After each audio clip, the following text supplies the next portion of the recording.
Meus amigos, vocês sabiam que as empresas são obrigadas a cumprir uma cota de contratação de pessoas com deficiência? O nosso vídeo hoje é para tratar dela e as dúvidas do dia a dia e alguns aspectos práticos envolvendo contratação de pessoas com deficiência. Tudo bem? Vamos lá comigo.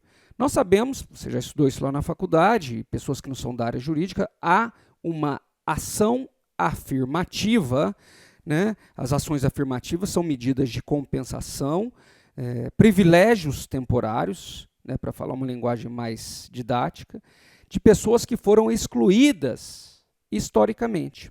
Algumas minorias, agora, com as ações afirmativas, são incluídas na sociedade. São as mulheres, os deficientes, né, cota para negros, índios, tá bom?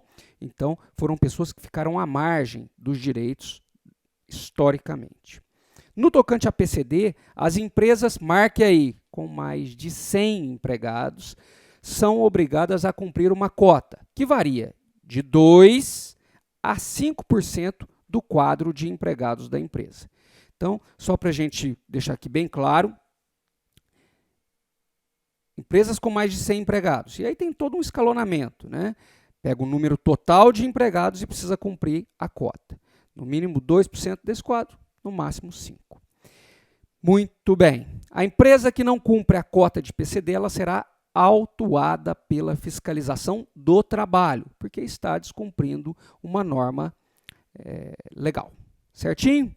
Eu trouxe alguns pontos aqui, pessoal, que é a dispensa do PCD. Eu estou falando PCD porque é o termo legal. Pessoa com deficiência é assim que a lei trata a nomenclatura, tá bom?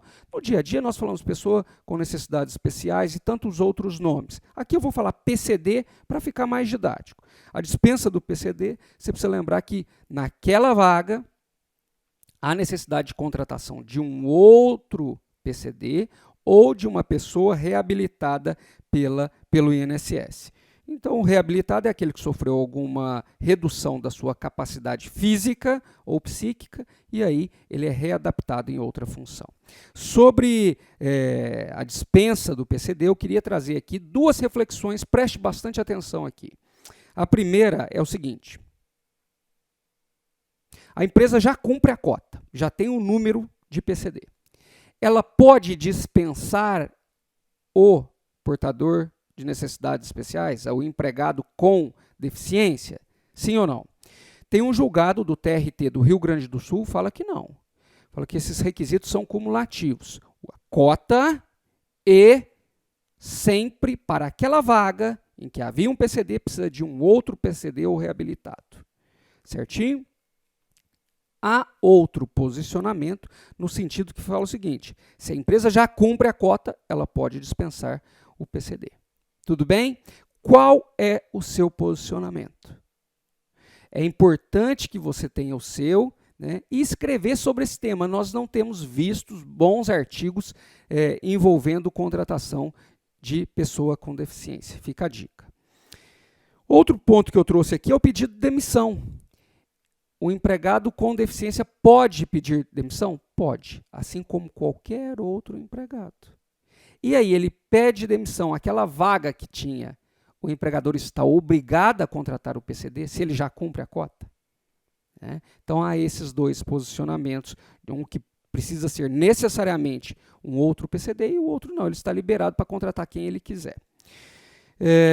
Lembrar que, recentemente, o Supremo, o ápice do judiciário, quem fala por último sobre constitucionalidade, entendeu que não é possível a flexibilização das vagas de deficiente. Então, no mínimo 2, no máximo 5, não pode ser flexibilizado, tá bom?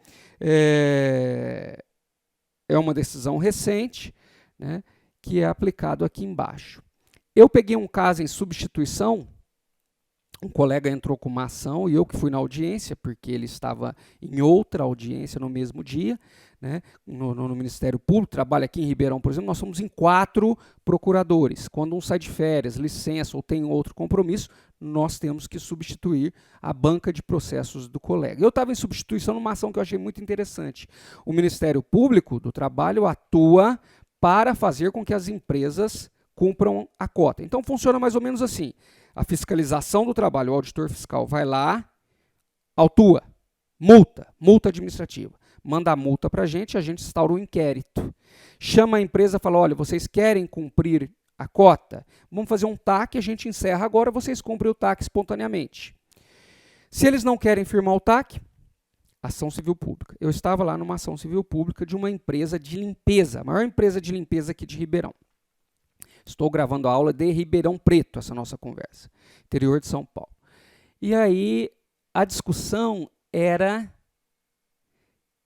que a norma coletiva daqui, firmada com o sindicato, excluía várias atividades, limpeza não sei do que, limpeza se tivesse insalubridade, não contava como cota. Esses empregados não iriam para contagem. O Ministério Público, com base no julgado do Supremo e do TST, falou, olha, não pode esse tipo de flexibilização. Tem que contratar a PCD. Tá bom? Então, há essa discussão no dia a dia. Eu vou encerrar o vídeo, pessoal, até falei mais do que eu queria, era só um rápido bate-papo, e falar o outro lado. Nessa minha audiência, a empresa era de limpeza, e o diretor dessa empresa tinha sido o diretor da Nestlé, ou da Coca, né, de uma empresa, uma multinacional. E ele trouxe, falou, olha, nós precisamos contratar 160 empregados com deficiência. Nós temos 5. Eu falei, doutor, precisa completar a cota. Ele falou, nós temos 5, precisa contratar mais 150. Aí ele falou assim, olha, como é empresa de limpeza, quando a gente acha o empregado com deficiência, ele prefere outros empregos. Aí ele falou, eu trabalhei na Coca ou na Nestlé, não lembro mais a empresa, lá a gente tinha uma certa dificuldade, mas ainda achava, porque o piso da categoria era um pouco melhor. Para a limpeza é 1.100. Então, se ele tiver outra oportunidade, ele não vem para a nossa empresa. Para trabalhar 12 por 36, ou trabalhar limpando os banheiros, em serviços gerais. Né? E ele ainda falou da dificuldade de algumas pessoas que já recebem o LOAS, que é o benefício lá de assistência social.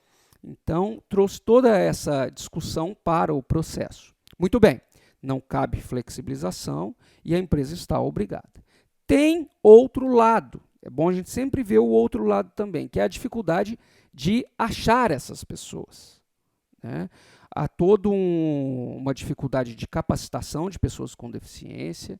Há, inclusive, algumas famílias têm vergonha, a própria pessoa tem vergonha de sair no mercado de trabalho e tal, um resquício de preconceito. E, portanto, muitas empresas, no dia a dia, estou falando aqui na base, no pega para capar, no dia a dia dos processos, tá? Muitas empresas falam dessa dificuldade e comprovam nos autos que já colocaram em jornal, na televisão, no site, e que não aparecem candidatos às vagas de emprego. Tá? O TST já entendeu que se a empresa comprovar que usou de todos os meios possíveis,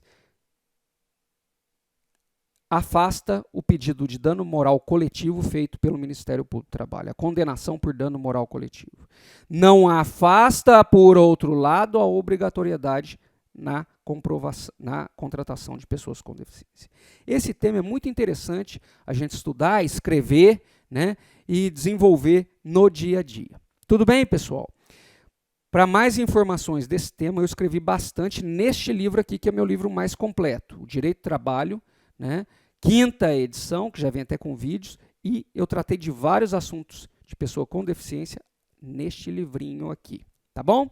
Editora Juspodium, fica a dica, até o nosso próximo vídeo.